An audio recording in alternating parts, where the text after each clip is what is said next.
We're good. All right, guys, welcome to the very first panel of the Austin Revolution Film Festival. I should say the very first panel this year, because we've had panels. I want to start on my left and have everybody introduce themselves in what they're doing. Hello, darlings. I'm Rolfin. I'm from London. This is my third half, and my film Waving is on at 11:30 on Friday. I'm Joanne Hess. This is my fourth ARC. Don't ask me, it's my 11th. I don't know. You lose count when it's in tour. And I'm here with the feature script comedy Rebels Without a Clause.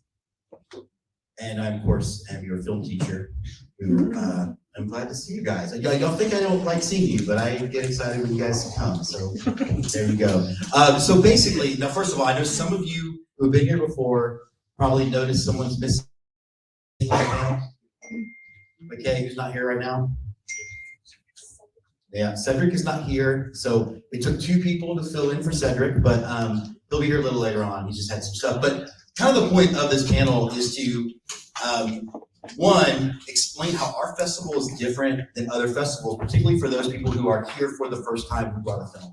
And it's also for you guys to really understand where festivals fit in the kind of the space of indie film and why they're important and why Austin has so many, frankly. I also don't know why we have so many, but we have a lot of them. Some of them are great, but so I want to start with you guys. We'll start with, I'm going to tell the story how you got in this. I know you don't believe it anymore, but we're going to tell the story how you got in a minute. But so before we go, just give you like a key to this guy's personality. It's amazing. He actually got rejected from our 4 years ago. And those of you who, my students, know that sometimes I get a little scatterbrained about stuff. And so he emailed me, he's like, hey man, I thought you told me I was in. And I was like, I guess I did, and I'm sorry, so he was in. And then he told me afterwards, like, yeah, I wasn't in. I think to me, that's like the most like metal thing ever.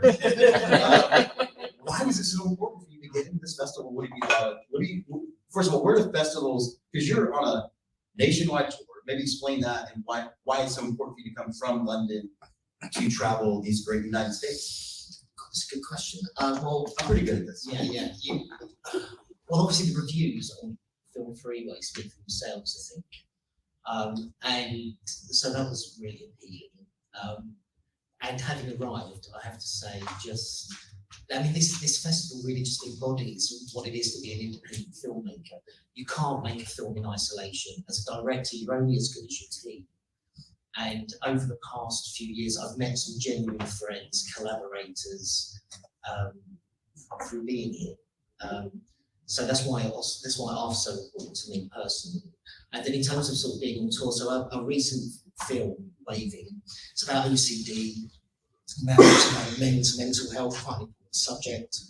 And it got selected, luckily, purely by a happen chance, in 4 festivals back to back. So ordinarily, when I fly over from London, I'm just doing city visits, so New York, Oslo, whatever. So now it's been the first opportunity to really see the landscape and see, what a beautiful, huge country that we live in. So yeah, and similar to ARF, I'm hoping they're all independent festivals, and I'll meet, no doubt, more people I can collaborate with, and in some capacity or generally have a good time. So for you, it's not just a fellowship fun thing, but you're meeting future people that you're going to work with. In some capacity, like so, either with work that's unproduced that is going to get produced, but also, you're working in a silo a lot of the time. So you're going to meet at the fest like amazing filmmakers that understand the process. So if you're approaching like a rough final cut, having people that have taken an idea through the process, they understand what you've been through, and they'll give you constructive, honest feedback. And it's one thing giving your film to your mum or a friend that knows nothing about film, right? But actually, you want your best work, and the best way of doing it is getting feedback, because otherwise you're just going to go into a black hole and just. Particularly doing a drama about mental health, I would imagine talking to a human is probably important. Yeah. Julian, what about you? Like, so again, this is your 4th or 18th festival. We don't really know which one. Somewhere between the two. first of all, what do festivals mean to you in your career, and how is this one different for you? Yeah, well, first of all, as writers, it's just nice to get out of your cave, and go out and meet people and talk to other writers and also talk to filmmakers, because eventually you want your written word into the film format. And it's a process to do that. And you want to make sure that your writing is in a state where someone can put it into that format. So, getting that feedback from individuals, their process from putting from pen to film, paper to film, is a unique experience, and you're not going to get that, sitting behind your laptop. Also, I have also met collaborators at film festivals. I have 2 projects right now with someone I met at another festival that is already on the slate for production. So it's fascinating, to be able to do that.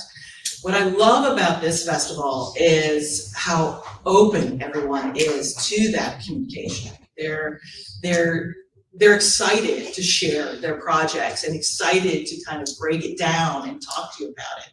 No one's, kind of standoffish and it's mine, and I'm not going to discuss it with you. I mean, like you said, working in a vacuum, working in a silo, it's really nice to get out there and see what other people are doing. And this festival in particular is just exponentially open and inviting. And that's why I come every year. Script. I come every year too, I know. and I really have a script. Can I get a show of hands from the filmmakers that are in the room? Who's here for? He and I were the last people to go to bed last night. I was the first one up, so we were. Which filmmakers of you that are here this is your first time to be here at ARF? Okay, and I'll kind of explain some of the founding principles to this festival and let these guys fill in on how it stands out, I think, from the rest of the pack. And then we'll talk a little bit about the best way to kind of navigate this place, because it is a little different. And one of the main driving forces that led us to start this festival, well, first of all, we never set out to start a film festival. And in fact, I remember mentioning it in passing to my business partner at the time, and he said, like, we're ever going to do that. That's dumb. And here we are. It's really based on a lot of the bad experiences that we had at other festivals. And I'm sure we've all been to those festivals where you felt maybe isolated, you didn't feel like you were actually part of anything. Part of the reason why I email you guys so much is because I've been to those festivals where I got in and then I got an email about a week before the fest reminding me that it was a thing. And I want it to be a thing like you guys, you feel like you're part of it from the beginning. And I know for some people that wears people out, and I understand that. It's just, that's where we're coming from of that logic. I've been to film festivals that make you pay as a filmmaker to go to the awards, and like $150. Yeah, and one festival decided to divide those awards into 3 awards. Each of them cost $150. Well, I got to go to one for free because I was like Writer of the Year or something. I paid for another one, and then the other one, I went to go see the Las Vegas 51s, a AAA team of the Oakland Athletics. And at that festival, I won Filmmaker of the Year, and the director said, but I saw on Instagram he's at a baseball game, so the real winner is, and he gave somebody else. That's kind of what else is out there. And so much about what we do is to prevent those films that feel like it's just an extortion scheme, or they're just sort of collecting submission fees. Like sort of the final day of notifications is the hardest day for me because we do not play a lot of great films, because the fact of the matter is we get about 3,000 submissions. There is a finite amount of time in the day, so we probably get, I think I figured it out. Where's the other? Jen, there's a math teacher here, and I did this in my head. I need him to back me up. Where's Tommy at?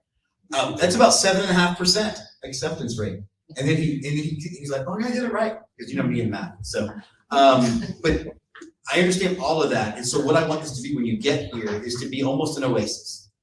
It's why we have the goofy dressed up stuff. It's why we don't pretend like we're Sundance. Why everybody should get girded up and feel pretentious so we can feel self-important.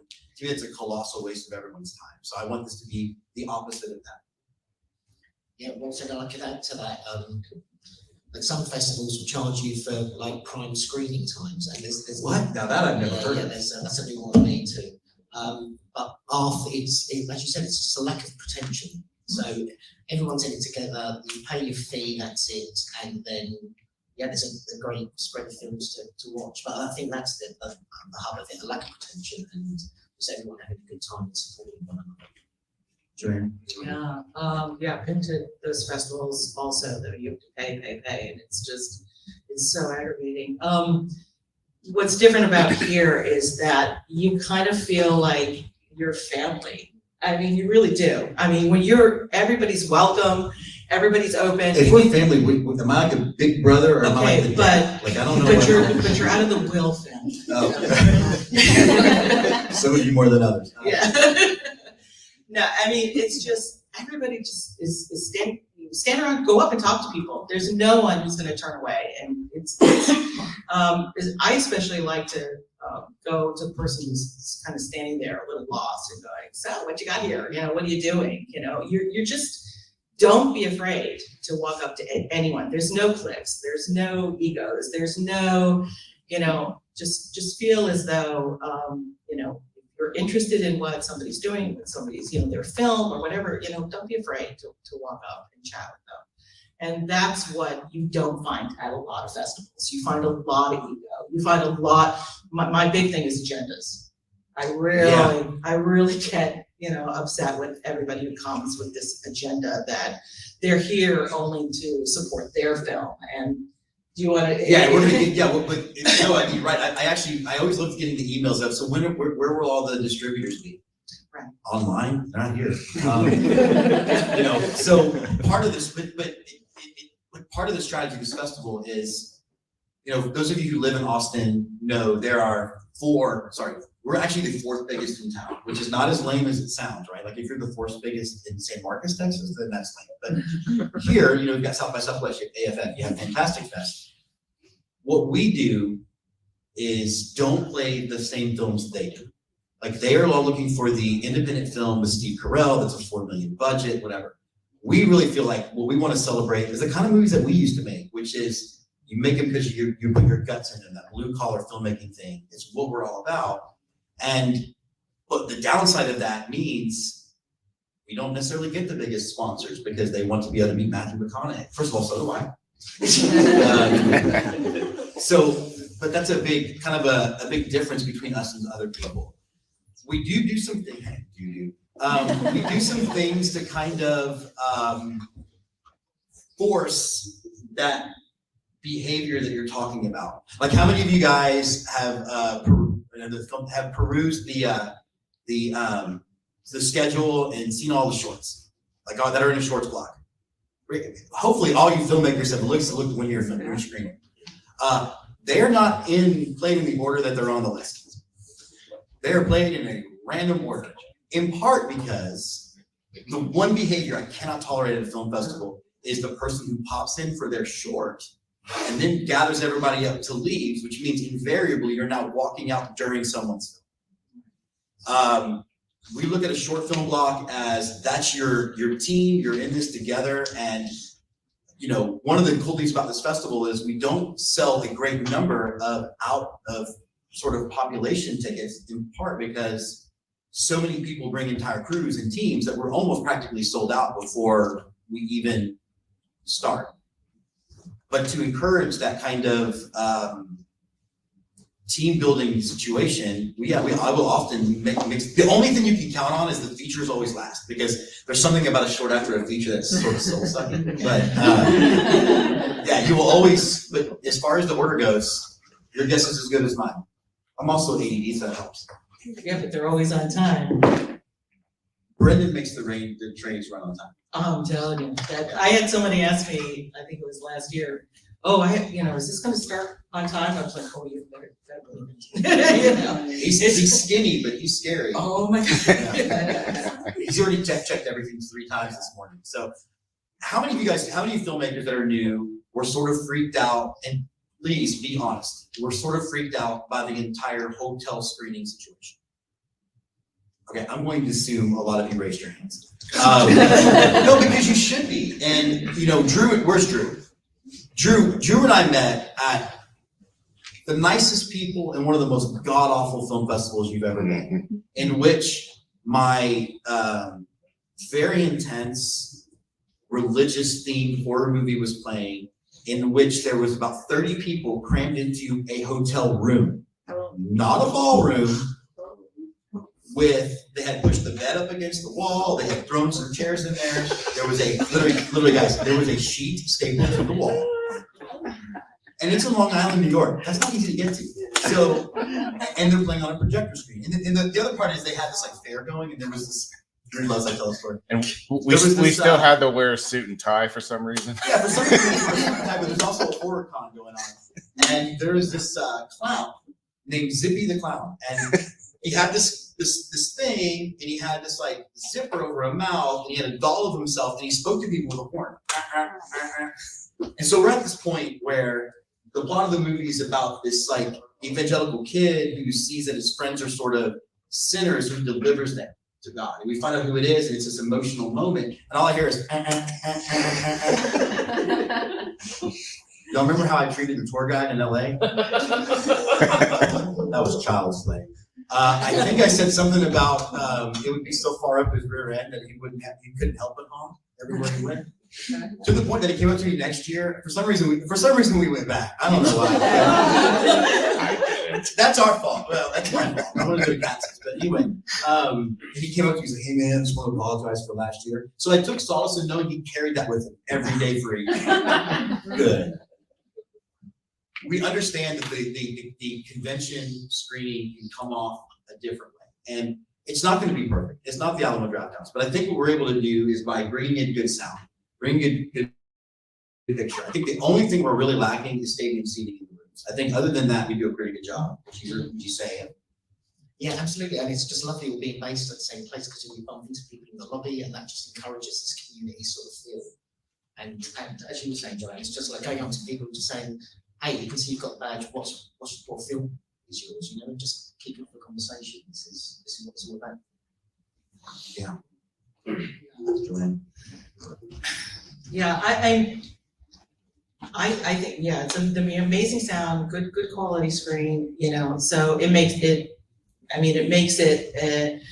almost a theatrical experience, really does. And it's fun because you really can bring all your friends in and sit next to one another and, you know, enjoy the films and, you know, maybe quickly just have a little comment or two, you know, while you're watching it. So it's different. When you're in a theater and you have all the big seatings, you know, it's kind of almost too expansive. So this is a little bit more, I don't know, homey kind of feel. Our veteran Michael Sharon has entered the building. Hello. His film Looking Back is playing tonight, and it's a comedy-ish, I guess, about a guy who has a ghost in his backup camera of his car. Pretty good. Hello, Mike.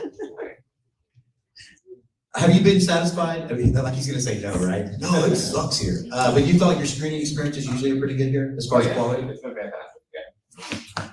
I guess you keep coming back, so. Yeah. But you did hit something on the head. Like what I love about this sort of setup like this, if you go to a multiplex, you go to dinner in groups, and then you might get caught up doing something else. And so you don't end up back, and then you don't see people again until you get the awards. And like to the students that are here, like to those of you who are going, you need a tribe to do this. And we're gonna kind of get into some of that, but you hit on it. You can't do this job by yourself. You're not a painter. Anybody that writes and directs and shoots and edits a movie all by themselves, it probably sucks because not everybody's good at all of those things. But you also just need because it's the one piece of art, which there's a debate, right, whether film is art or not. But it's the one where it's dependent and required to have an audience watching. Right? You can do other things that can be just for you, but the amount of resources, the amount of time, you need to do something that connects with an audience. So I wanted to kind of talk a little bit about just story then and your kind of thought process, because you and I hit on a phrase yesterday that we'll get to with the students in a second. Remember which one? Just what you're saying about audiences, this is so good, like an audience collectively is more intelligent than you are. right? So that's why you need Oh, how about that? collaborators desperately to kind of bring to find the diamonds in the rough of your car and everything else.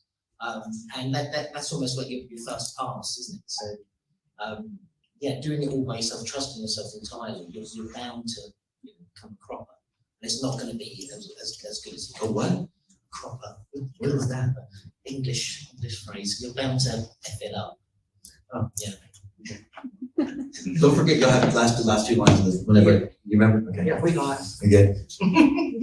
Talk a little bit about that then. As a writer, like one of the things we try to do at this festival is have things for writers, because oftentimes you already feel like a solitary individual, and then you go to a festival and there's really nothing for you until the awards. So a little bit about the writer experience here. Yeah, which is also unique here, because they tend to be forgotten. We tend to be a forgotten crew. You know, oh, what do you hear? You have a script. Oh, that's nice. That's You know? adorable. Yeah, that's sweet. You know, and it's just nice that you made a real concerted effort. You know, having the panel, which is nice. You know, having those conversations, the script reads, the pitch. I mean, have any of you practiced your pitch? Because if you're a writer and you want to get it made, you need to know how to pitch. I remember the first year we did the pitch, I got kind of jealous because a sort of impromptu party started in Dubai up before the pitch, and I was like, I wasn't invited. I was like, they had beer delivered. It was great. There you go. I'm sorry, apple juice. They had apple juice. Next time I have a beer. But at least, you know, so going to these events or hanging out, you get to meet other writers. And of course, sitting, like he was saying, you know, collaborating, talking to other writers. How are you putting stories together? How are you, you know, what genres do you write? And why is that interesting to you? I mean, again, we writers have to get out of our caves once in a while and have a communication and a conversation with other writers and understand what they're going through. And this is key for me, okay? Because I don't know about you, but all the people, my friends back home, have no clue at what I do. No clue. They could ask me, you know, so what's the project going on? And I could tell them, and it's just like, you know, deer in headlights. This is the one opportunity where I get to talk to like people and they get what I do and we can have that conversation. So I encourage you, you know, to go out there and meet other people and just, you know, have those chats, because you're not gonna have a lot of those opportunities. I had a great question and I forgot because I'm dealing with the hotel. Which I should have said on the live stream, but oh well, no one's watching that. Come on. Okay, my ARF veterans that are here, are any of you guys genre filmmakers that are here, like horror movies, thrillers, whatever? Okay. One of the things I want you to kind of chime in on, Drew, because we don't get a lot of horror submissions, because I think, well, one, not everybody here is dressed like they're a mortician, which seems to be why? That's funny. Look, horror filmmakers can sometimes be, again, no one's watching. They can sometimes be a relatively affected group of people. Like they dress like they're literally just got back from a funeral or are on their way to but we love genre here. So how have you felt as a genre filmmaker? Do you feel like, are you tacked on, or does it feel like an organic part of the festival? Because there's a lot of festivals we won't play any horror, thriller, that kind of thing. I think it's very organic. I mean, we play later because it's usually more graphic material, but I mean, I've always had a great audience and it's very engaging. I've never really had any cause to ever feel excluded in any way. It's very accommodating, yeah. Well, good. Any rom-com filmmakers in the room? No, we do. You know, I do think there's this weird. It's another thing that we're trying to like overcome in this festival as little as we can. Like I get it, is he in a hurricane or something? I get it. But the concept of there is a weird divide where horror filmmakers look down. They do, because I made a lot of horror films and I go to these festivals and I hear them talk about, oh, it's easy to do drama or a rom-com. And then there's people who do those other ones who think, well, that's not even worth your time to do something as like a horror movie. So it's just interesting that there is that infighting amongst filmmakers when it comes to that. Oh yeah, definitely, especially like drama. I mean, drama is thick, right? Because it's very art oriented. You know, everything else is just, you know, out there. Why would you even bother? So it's more fun to see an eclectic show of films. And it's good for every filmmakers and writers, because you don't know. I mean, if you're sitting there writing a comedy going, what if I blend comedy with horror? Maybe that might be kind of interesting to do. And I used to think all my rom-coms would be better if at the end the guy just she just stabbed him. Like, what if the best horror movie ever? Just like, you know what? I think it's one thing. That's another. I would like to assure Lily and not Annabelle, and Sophia, Ainsley, and Jesse. No, not Jesse. And Jenna, you're fine. I think there are no horror movies in the blog we're watching. Because I know that some of y'all get violently mad at me. Lily, Lily, what movie am I going to show when it's my last week at St. Michael's? McKay, what movie am I going to show when I'm the Exorcist. That's right. That's when Mr. D's leaving when we're watching The Exorcist in class. Not anytime soon, Steve. Calm down. We're good. But yeah, what about you, Rolf? Like you have this different personality, but yet at the same time you do like really good dramatic work. Whereas do you appreciate being around a true multi-genre filmmaking sensibility? Yeah, absolutely. For exactly the reason that you said, Joe. I mean, part of coming to a festival is being exposed to like the eclectic mix of genres in film. And as a storyteller, it's really important to know your genre. It's exactly what you're saying. So, I mean, ordinarily, I might not go towards a certain thing, maybe horror necessarily. I like Drew's stuff. Like I saw it last year. Midnight It's Blonde. bonkers. Yeah, great, like wonderfully It's nuts. creative, mental, beautiful stuff. That's a word for it. Yeah. Nightmares, the fuel of my nightmares is another word for it. You used a phrase, and I kind of want you I'll repeat it, and I want you to join and kind of dive into this. But you used a phrase, or we used a phrase last night that I remember the gentleman was talking to us, he's very interested in the festival, and we said, they're never finished, only abandoned. Yeah. Talk a little bit about that. Because this is something my students, I think, to some degree are struggling with. Yeah, I think, it's a difficult one, mate, isn't it? It's like how much time do you pour into a project? And when do you know that there's a point where there's diminishing returns at something?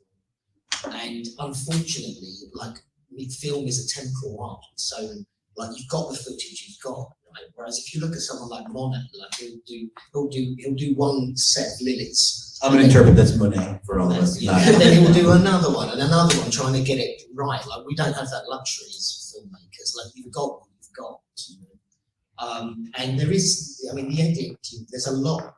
You can go hunting for gems in your edit, but I mean, ultimately, there is a point where the film's as good as it's going to be, and invariably, like a film, particularly, will always find a way of breaking your heart in some way, and it will never live up to that expectation. It's just impossible to. There's too many moving parts. You've got people, personalities, time, money. Like there's a Cézanne exhibition in Tate in London. He spent 6 months on one canvas, tiny, like putting with tiny marks. We don't have that privilege at all, So I mean, ultimately, I think it's an emotional thing. It's very subjective, and it might just be, look, I've got 10 other ideas in my head, and I'm just done with it. I mean, going back to what you said earlier, why would you go and watch your own film at a festival if you're not sick of seeing it all the time? Then you haven't. Then actually, you should have worked on it more. Yeah, the least valuable time you spend at a film festival is in the dark watching your own movie. Absolutely. It just is. And I've never, I won't say never, like I was probably that guy too, but the whole concept that people like care, and I would usually just I have a stopwatch, I'll pop into the Q&A, like I'll go watch somebody else's film, but yeah, it's very, I know it's kind of counteracting what I said earlier, but that can't be the sole reason why you're there, is to simply watch your movie in the dark on a large screen. You can do that for a lot cheaper by renting a theater out where you live. Well, it's a little even different for a writer, right? First of all, perfectionism, you gotta flip that monster out of your head, because it will never, ever, ever be perfect. And so when we're going through the writing process, and you're writing and you're rewriting, there's a point where you just say, there's really nothing else I can tweak in this. You've had people read it, you've gotten feedback, because understand that script goes on to someone else who interprets it. Okay? and you're powerless at that point. Because the Totally. writer is really forgotten in Hollywood, guys. Like, aren't you cute? You wrote it, and you go just wait for your residual. Right. And we'll finish this thing. I was. You're laughing up there, right? I mean, that's it. It's dead on. Yeah. It's Yeah, a fact. so, We all know in this room it's the most important part, but for some reason it sort of gets forgotten really quick. yeah, I mean, I was fortunate, like I was telling them, I had a film in London, I filmed in, I got to go see the filming in, November.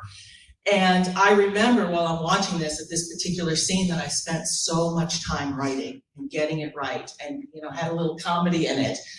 And it just so happens that the actor that they had didn't show up, so they had another actor they brought in. He had no time to memorize all the lines, so they basically cut a lot of the scene.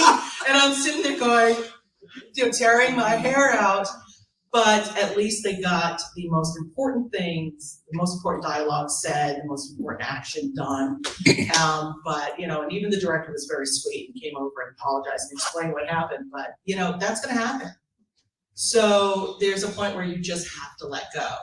And there's so many other things that you want to write too. So if you're spending months after month after month on this one particular story, then you're not moving on to other things. And if you do want to get it, move on in management, if you want to move on in the industry, you need to have 2 or 3 things to present. Yeah, that's always the question. Well, what else do you have? Right. So, yeah. I think the other part of that too, and if y'all have questions, y'all can start asking or thoughts, whatever you want to share. We want this to be as a group thing as possible. But I think the other part of it is, I don't know about you guys, but there becomes a point where there's always a stage in my filmmaking process where I want to just delete the hard drive and throw it away and start over. To the point that I actually started giving the hard drive, they copied the hard drive to one of my producers who didn't live in the same house. So that's part of it. It's not, you see nothing, for me, nothing but flaws. And the other part of this is you're actually so highly dependent on what someone else thinks of your film that if you give too much power to that, then you probably will not make a second one, frankly. Just on as a writer, do you think it's important that there's some overlap, in terms of, speaking with a director, right? It must be heartbreaking if you've worked on this feature and then you're working with a director that doesn't understand anything about story, just sort of butchers it. I mean, do you think sort of shared interests are really like a director that can actually sit down and talk, sort of speak with you about form and those kind of things, or would you hand over the script and just be happy that something's produced? Where would you sort of draw the line? Well, I would prefer to work in collaboration with the director if possible. And I was very fortunate on this particular script. He really loved the script and the way it was written, and he really only changed a few things. And then when he wanted to change other things, he asked, because it's a franchise. And so I know what's going on in the other scripts, and he didn't. But so at least he did. But a lot of directors won't. They'll take it and they say, okay, now it's my turn. The actors are also going to interpret it too, But if you have the opportunity, this is why a lot of things I try to get production credit on, I try to get producer. So I have a little bit of control over it, but you can't always do that, as for hire. But yeah, if I can at any time be able to sit with the director, work with the director one-on-one, aces, then you know that your vision and their vision is going to meld, and you're going to be a lot happier with the final product. Are there any questions or any thoughts about the festival or for my students about the process? Please keep doing that so that we can keep this thing live. You got a question, sir? No, I'm looking at you, Sean. It's fine. I'm just kidding. I know you don't. Yeah. You're gonna say something, Rolf? Yeah, just that we're talking about the craft of directing. So I was enjoying this, that there's just so much to it. It's impossible to be a master of it or all. So to a certain extent, you're a jack of all trades. And therefore finding, working with people where there is a strong common interest. Like I'm fascinated with story. I love doing a bit of writing myself. That would be probably a better fit for you than someone who's purely a visual artist, like someone who's maybe into, just like straight horror or something, and not so interested in story arcs and that sort of thing. Real quick, Drew, how's the live stream going? Has anybody said anything? Can anybody hear? Yeah, it's teetering between a few people. Okay, good, all right, good. Yeah, we're only blessed on 5 different networks, but it's early. No, the collaboration part though, I think is the hardest thing to, we were talking about this last night, where I remember, if I'm honest, Jim as a director at the beginning was dictatorial, was much more, kind of a jerk at times. And I think if I boil it down, it's because I was nervous. I had no idea what I was doing. And I let the fear of people not thinking I was in charge channel the wrong way into overbearing. I mean, so that was definitely something that I had to learn and struggle with, because you have to, your job on a film set as a director is to have the ego to know you have all the right answers, but not be egomaniacal about it, right? You have to empower the artists that are working for you. You have to realize that everybody you bring in is trying to add something to the story you're telling, and you have to give them some leeway to do that. Yeah, well, like all filmmakers are problem solvers, right? So if you've got like a creative person, a production designer, you don't need to have all the references. You just hand over a problem to them, and they'll come up with much better ideas than you could yourself. Right. You know?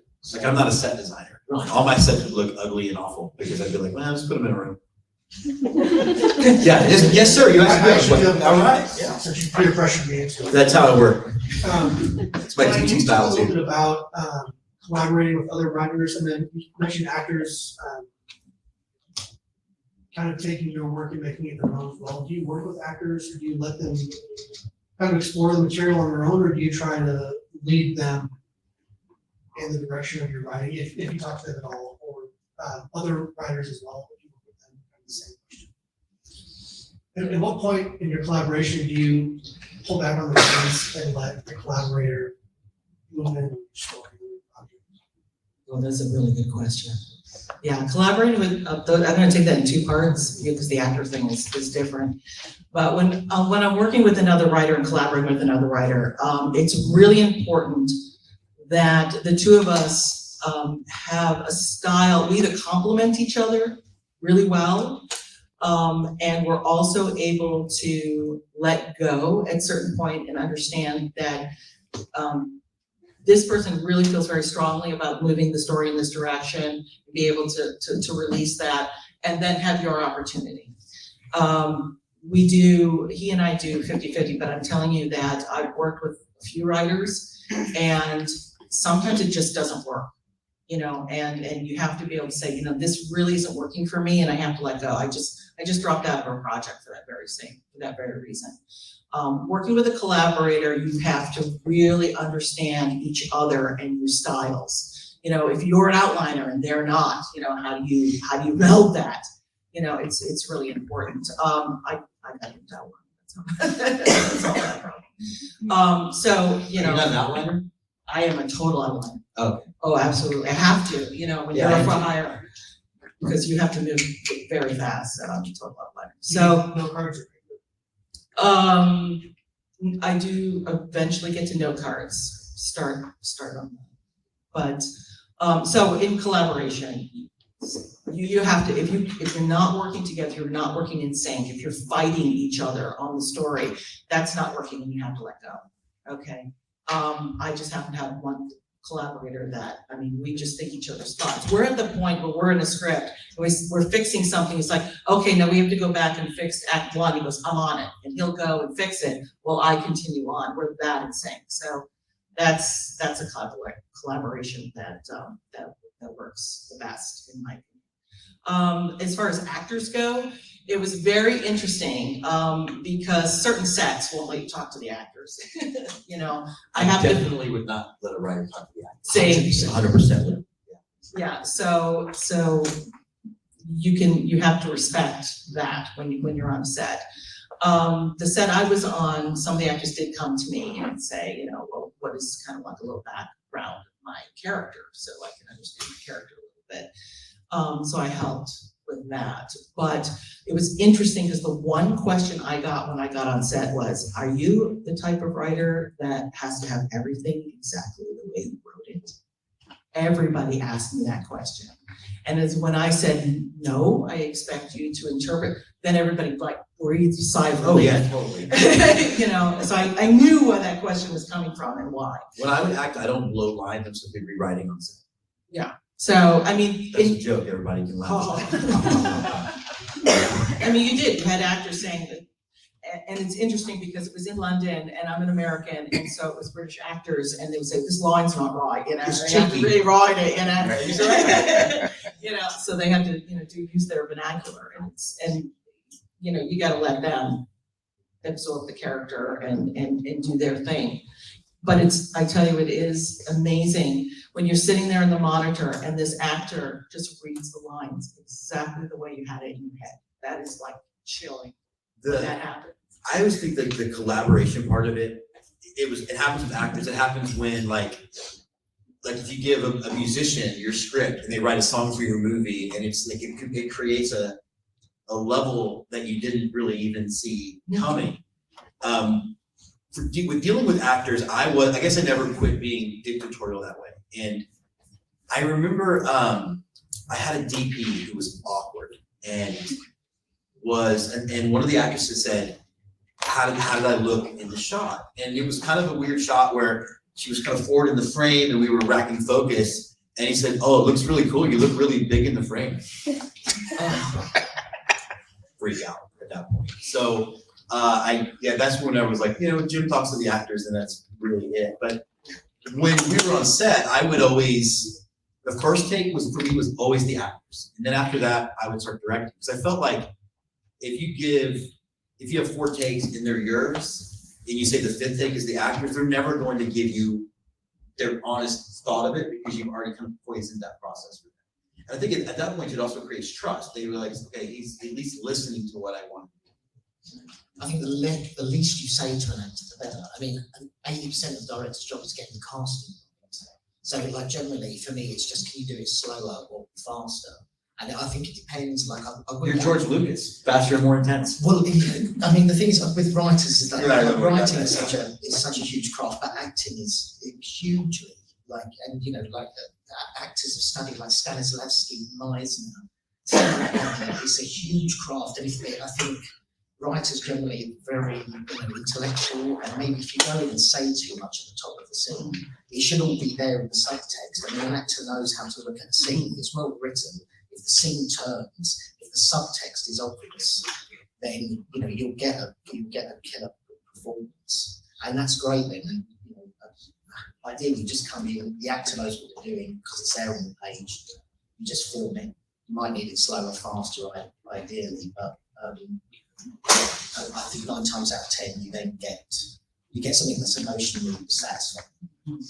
I'm gonna take a question and then I'm gonna tell the story of how I threw a script at an actor once and y'all would actually side with me by the end of it. Yes, ma'am. So I'm a writer, director, producer, but I come from a theater background, so the writing and rehearsal process is much different. And I'm sort of, you know, this is my 3rd film that I have in this festival. So I'm curious, when you're talking about actors, what's the rehearsal process like, if any, or do you just kind of do take after take? I did a lot of rehearsing, and I think part of it was because when you're independent, you have only X amount of time on a set in a location.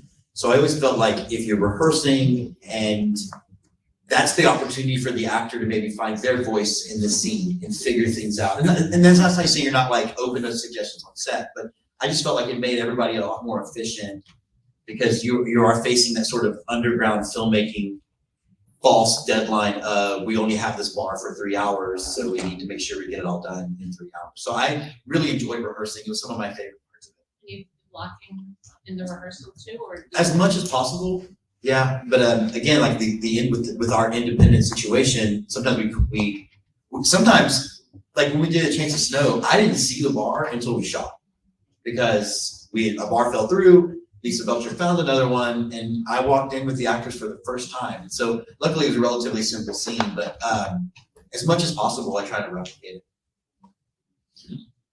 For me, I think it depends on the project. So my last film that was out of The Gossip, it was very dialogue heavy, done in a single shot. So the rapport between these 2 characters was really needed.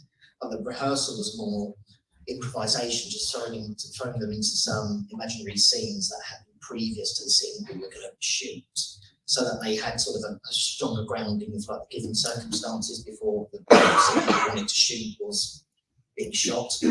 My current film, the reason why we've got Ralph in it is because it's about 6 lines of dialogue. So I asked him why he did it. He said because it's the essence of film acting. He's just got a camera in his face and everything's non-verbal.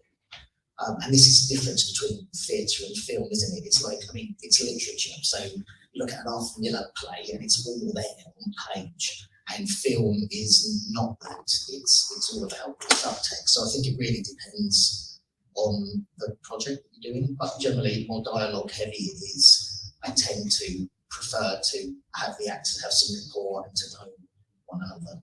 I have a question for you. Since you've directed both theater and film, do you have a hard time getting actors to understand the difference? Like how obviously theater is very big and film can be very intimate. How do you kind of bridge that gap? Because it's something I often had trouble with. Well, the film I have here, I use the same actors that we did the play. So it's a short play that we made into a short film. So it was interesting because language, I struggled with the language and how to direct them because I didn't want to be like make it smaller, you know. But we did talk a lot about just the camera picking up everything like that's happening internal, which theater, you know. Right, like the back room is there and film the back room is Right. here, yeah. Right, and also to your point, as the writer in theater, it's like you have to get the lines right. So that was hard, but you know, so that's an adjustment too. It's really interesting, the two different mediums. That's why it's fun too. I mean, it's definitely a whole different thing. Now, I know I did tell some of my film students the Throw the Script story. Would you like to hear me tell the Throw the Script story? We did a movie called The Last Beautiful Girl, which was movie number 13, which should have been my clue. I cast him, and Jess, my wife, who's a producer and all her stuff, and she's like, you know, I think you need new faces. Like you've been using kind of the same people in the same movies. You move it around, and I like it because once you know an actor, you already have that shorthand and whatever. But I was like, okay, cool. So we cast this actress, who it turns out was having an affair with the lead actor that she had suggested audition. And so it became very clear for about 3 weeks that the reason why we weren't getting the best out of these actors is because they were getting the best out of each other. And so we ended up, and those of you who know me well know how much I adore my wife. Well, this actor was rude to my wife on set to the point that she felt like she had to leave. And so at that point, he left like 10 minutes later because it was over, we were done. And you guys know as independent filmmakers, the idea of reshooting 3 weeks of work on already no budget is awful. So we didn't reinvent the wheel, we kept the actress, we brought in a new person, but I was already like at an 8 with the whole situation. And they were these like Meisner method people, but I don't think they fully understood what that meant. So in the movie, it's about this breakup, and she says to him, I just want to be friends, and goes away. Now by the end of the movie, he does kind of get serious with the stalking, but when he first shows up, she's already freaking out on him. And it's like, well, I was trying to be nice, like, listen, like, if you're here now, where are you gonna be, like a chainsaw? Like, I mean, because you have to get to this point at the end of the movie. And they kept doing it, and then finally she just looked at me and said, we're going where the scene takes us. And I threw the script and said, I'd rather go where this says to go. And then I walked out. See, y'all agree with me now, right? Maybe? No? Who agrees with me? Who at least can understand my behavior? Yes. Okay, thanks. You're gonna be fun. You're back there going, nope, not at all. Any other questions or thoughts or ideas? We have about a few minutes left in this panel before we need to move on. Okay, Drew, end the live stream, which I wish we would have done before I told that story. But what are you gonna do, right?